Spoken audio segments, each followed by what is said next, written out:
પણ સાહેબ એકવાર આ માથું નમાવીને ડુંગર સામે નજર કરીને એટલું કીધું કે જોજે મરી જાવ તો એની મને પરવા નથી, પણ જો મને કાંઈ થયું ને તો કાલ દુનિયાની માલિપા જેટલા ભુવાન ભક્તો તારી લોબડિયું ખંભે લઈને રખડે ને એ કાલથી તારી લોબડિયુંના ઘા કરી દેશે. ચામુંડના વિશ્વાસે જીવે ને એને તો ચામુંડા મારી નાખે છે. સાહેબ સોમલા બાપુ ખાચર અને બેયને માતાજી ચામુંડને બેયને આટલી વાતનો તાર લાગી ગયો ડુંગર સામે નજર.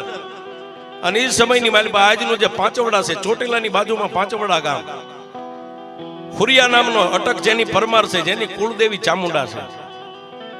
સાહેબ 10-11 વર્ષનો દીકરો જેની માની આંગળી પકડીને એ સમયમાં પગપાળા હાલીને બે માં દીકરો ચોટીલાની માલિપા હટાણું કરવા આવે છે. પોતાના બાપનું તો ગામતરું થઈ ગયું છે. બરોબર એ ચોટીલાના સ્મશાનની બાજુમાંથી આમ બે માં દીકરાને નીકળવું અને તે